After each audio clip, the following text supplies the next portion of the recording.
नमस्कार मेरे प्यारे भाइयों बंधुओं, कैसे हैं आप लोग।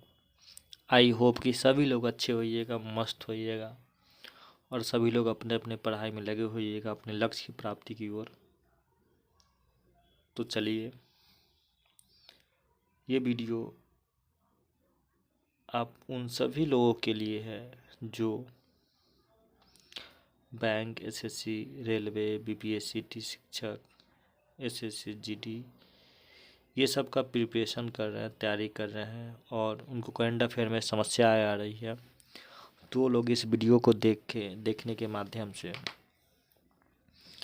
अपना एग्ज़ाम्स में 2 मार्क्स, 3 मार्क्स, 4 मार्क्स का स्कोरिंग बढ़ा सकते हैं। और हमारा द्वारा जो किया गया क्वेश्चन करंट अफेयर का, हमने जो क्लास में प्रीवियस ईयर में जितना सारे बच्चों को पढ़ाया अभी से पहले, वो सारे बच्चों का क्वेश्चन टैली किया। तो ये हमारा अपना एक अनुभव है जो हम अपना अनुभव आप सभी के लोग के लिए शेयर कर रहे हैं। तो आई होप कि सभी लोग इसको देखिए, सेशन को लाइक कर दीजिए। आइए तो आज का जो करंट अफेयर आपको हम पढ़ाएंगे, आपका ये 24 दिसंबर का करंट अफेयर है। एक दिन बाद का हम पहले पढ़ाते हैं। जैसे इस 24 है तो आज 25 को 24 का पढ़ाएंगे, 26 को 25 का पढ़ाएंगे। एक दिन बाद अपडेट जो होता है उस न्यूज़ को हम आपको सामने पेश करते हैं। रोज़ पढ़ने से फ़ायदा बहुत कुछ है। आइए सबसे पहले क्वेश्चन नंबर 1 की बात करते हैं हम लोग।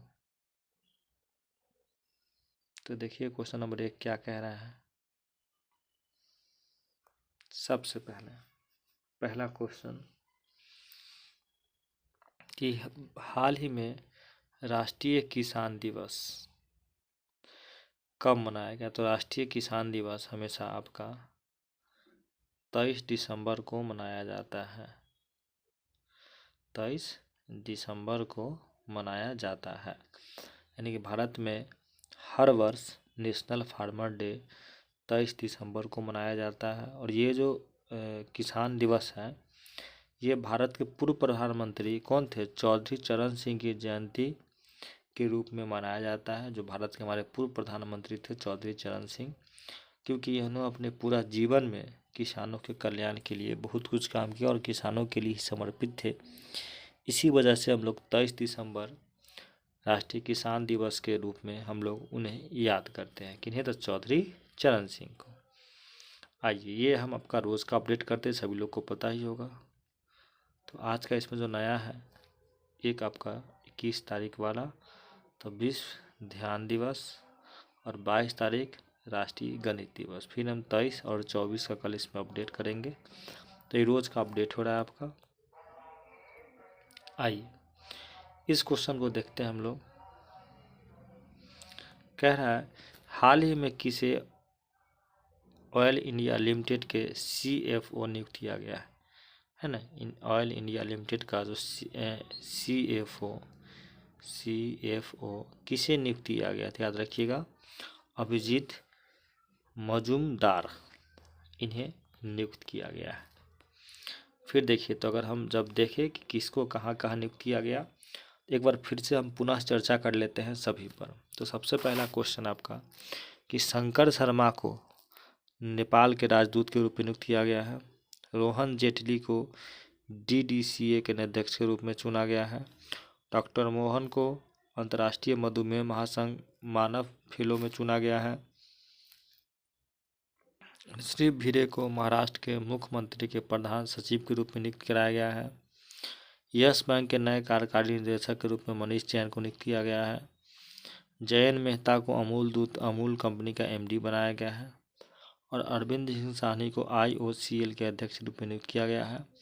और अंतर्राष्ट्रीय हॉकी महासंघ के अध्यक्ष तैयब इकराम को चुना गया है। तो ये क्वेश्चन हम आपको हर बार पढ़ा रहे हैं, तो ये हम एक डाल देते हैं PDF PPT के माध्यम से आप सभी के लिए, ताकि आप लोग भी इसको अच्छे से देख सकें। चलिए फिर नेक्स्ट क्वेश्चन देखते हैं हम लोग। नेक्स्ट क्या है हमारा, हाल ही में किसके द्वारा लिखित पुस्तक द अनएंडिंग जज life and the relics of justice N Grover का विमोचन हुआ। तो गौरी ग्रोवर के माध्यम से ये पुस्तक विवेचन करके इसको लिखा गया है। चलिए फिर आगे बात करते हैं हम लोग नेक्स्ट क्वेश्चन का।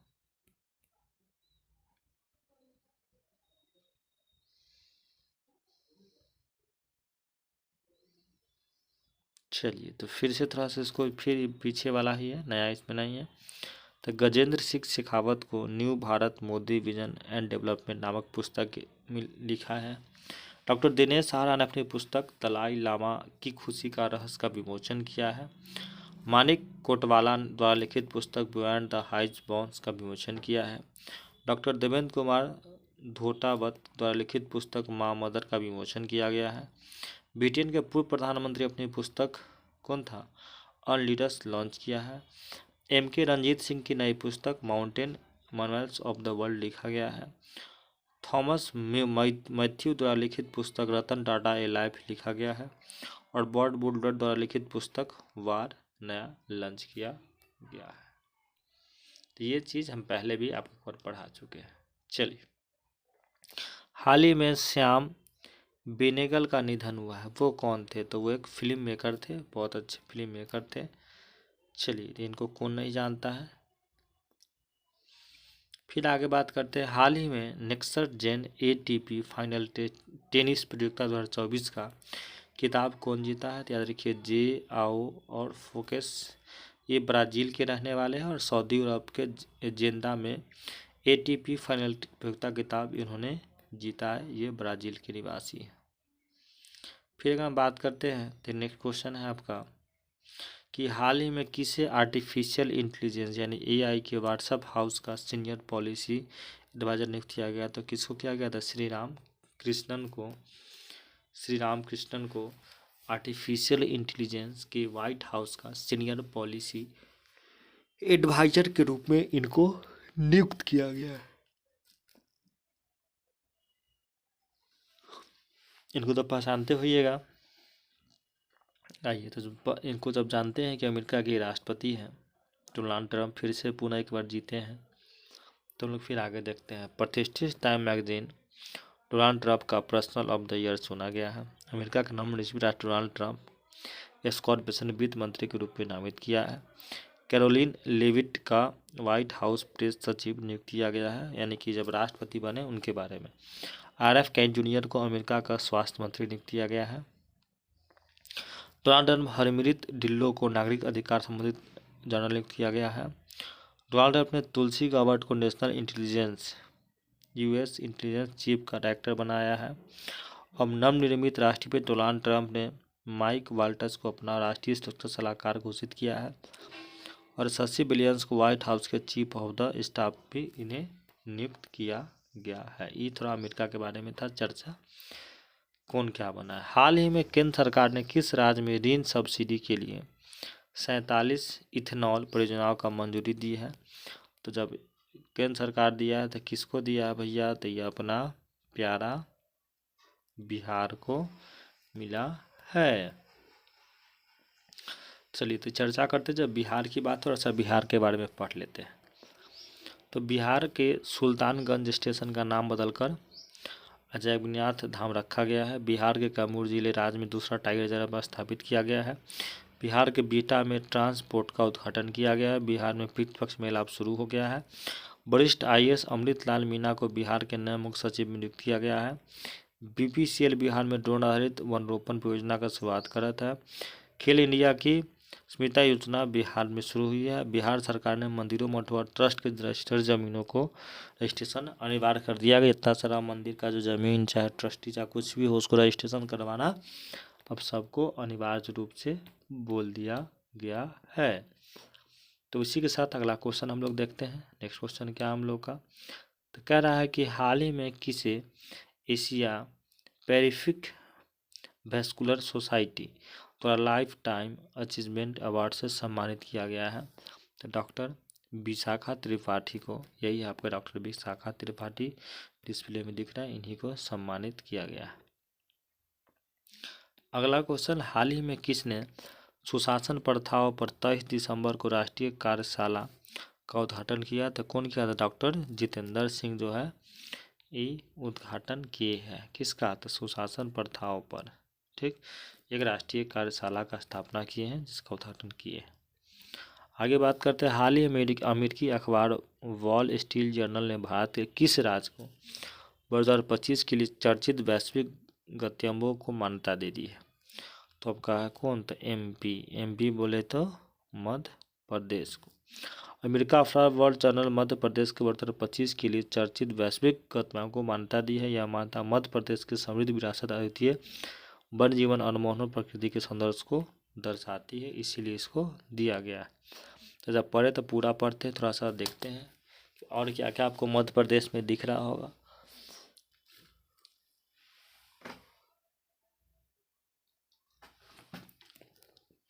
तो कह रहा है 10वां अंतर्राष्ट्रीय वन महोत्सव भोपाल में शुरू हुआ है और 1 जनवरी से भारत के इंदौर शहर में भिखारियों को भीख देना का अपराध है, यानी कि लागू हुआ कि भिखारी को भीख देना अपराध कहलाएगा। मध्य प्रदेश के 86वें अखिल भारतीय कालिदास समारोह का उद्घाटन किया गया है। पंकज त्रिपाठी मध्य प्रदेश पर्यटन का चेहरा घोषित किया गया है। पंकज त्रिपाठी याद ही होगा सब आदमी को, बहुत सारे इनका मूवी हो गया, सबसे ज़्यादा फेमस था वेब सीरीज मिर्ज़ापुर से इनका ज़्यादा ये फेमस हुए हैं। मध्य प्रदेश से भारत का पहला कागज रहित चुनाव आयोजित किया गया है। मध्य प्रदेश में संभागों, जिलों और तहसीलों के नाम के सिरे के सीमांकन किया गया है। उत्तर भारत का सबसे बड़ी फ्लोटिंग और परियोजना ओमकालेश्वर में शुरू हुई है, पता ही होगा ओमकालेश्वर। 12 ज्योतिर्लिंगों में से एक ज्योतिर्लिंग ओमकालेश्वर भी है। और स्टेशनरी पैड के लिए छात्राओं को बैंक खाते में राशि भेजने वाला पहला राज्य मध्य प्रदेश बना। अब लड़कियों सबको स्टेशनरी पैड खरीदने के लिए सरकार जो है डायरेक्ट बैंक अकाउंट में ही पैसा भेजेगी, और ये पहला राज्य कौन बना है आपका? तो मध्य प्रदेश बना है। चलिए आगे बात करते हैं हम लोग। कह रहा है कि हाल ही में कौन NHRC के नए अध्यक्ष बने हैं? तो श्री रामा सुब्रमण्यम। सुप्रीम कोर्ट के पूर्व न्यायाधीश जस्टिस बी रामा सुब्रमण्यम राष्ट्रीय मानवाधिकार आयोग के अध्यक्ष बनाए गए और अध्यक्ष पद 1 जून से खाली था, उसी को भरने का काम किया गया है। चलिए आगे बात करते हैं नेक्स्ट क्वेश्चन का। तो कह रहा है नेक्स्ट क्वेश्चन कि हाल ही में भारत के पहले बायो बिटुमेन राष्ट्रीय राजमार्ग का उद्घाटन कहाँ हुआ है? तो आपका हुआ है तो नागपुर में हुआ। फिर आगे बात करते हैं, हाल ही में किस देश ने ICC U19 महिला T20 एशियाई कप का मेजबानी करेगा? तो कौन करेगा आपका? तो ये करेगा आपका कौन है? तो भारत करेगा, याद रखिएगा। चलिए तो ये भारत का मैप तो पते है, इसमें बताना ही नहीं। थोड़ा सा भारत का और कुछ पढ़ते हैं। तो भारत जो है क्वेश्चन PDF हम पहले से भी पेज भेज चुके हैं हर बार। थोड़ा सा और चर्चा करते हैं कि इसमें क्या क्या है। तो भारत 2035 तक अपना खुद का अंतरिक्ष में स्टेशन स्थापित करेगा। एशियाई महिला हैंडबॉल चैंपियन 2024 छठे स्थान पर रहा अपना भारत। दृष्टिहीन महिला T20 विश्व कप का मेजबानी इस बार भारत ही करेगा।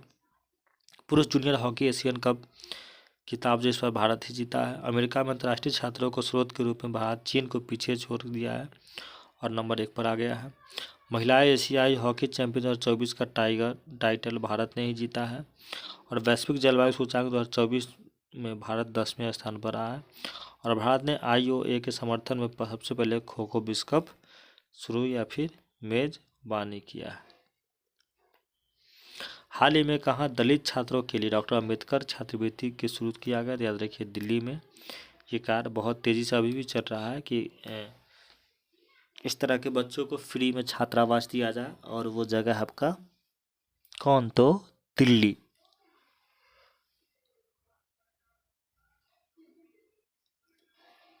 चलिए फिर आगे हम लोग क्वेश्चन देखते हैं नेक्स्ट। हाल ही में किसी खाड़ी देश के सीरिया में 13 वर्षों बाद अपना दूतावास अधिकारी फिर से खोला गया है? तो ये खुला गया आपका कहाँ? तो कतर में खुला गया है। ये आपका मैप से देखिए, जो ये बीच का आपका जो दिख रहा है ये आपका ये कतर का है। और ये लास्ट क्वेश्चन इस वीडियो के कल के इससे पहले वाले वीडियो के लास्ट क्वेश्चन हमने एक दिया था कि हाल ही में किस राज्य में सरकार ने 60 वर्ष से अधिक वाले आयु के नागरिक को संजीवनी योजना चालू किया गया? तो ये आपका चालू हुआ है कहाँ? तो दिल्ली में लागू हुआ है। संजीवनी योजना की शुभारंभ किया गया है। ये आपका रिवीजन, ये हम पहले से ऑलरेडी पढ़ा चुके हैं, सभी लोग उसके अंदर एक सरसरी निगाह से इसको भी सभी लोग देख लीजिएगा। और एक ये 2 PDF सभी लोग को सरसरी निगाहों से देख लेना है, क्योंकि ये क्वेश्चन पीछे वाला ही रिपीट जो था उसी को हमने फिर से भेजा ताकि आप लोग इसको फिर पुनः देख सकते हैं। रिवीजन होना ज़रूरी है। और ये जो हम लिखा हुआ है इसमें हम सारा क्वेश्चन VBI उधर से भी छाट के इसमें लिखे हैं कि आप अगर एक दिन भी देखते हैं तो थोड़ा सा पीछे का रिवीजन आपका हो जाएगा। और आज का जो आपका क्वेश्चन आएगा सेशन का, ये क्वेश्चन है, हाल ही में प्रधानमंत्री मोदी किस देश के सर्वोच्च सम्मान मिला है? मोदी जी को अब एक देश घूमने का, उस देश में उनको सर्वोच्च सम्मान मिला है, तो कौन सा देश है जो मोदी जी को ये सम्मान दिए हैं? ऑप्शन 1 कतर, 2 में कुवैत, 3 में बहरीन और 4 में इनमें से कोई नहीं। तो आप सभी लोग से उम्मीद है कि सभी लोग इसको बना के लाइएगा। चलिए, जुड़ने के लिए बहुत बहुत धन्यवाद तहे दिल से। ओके।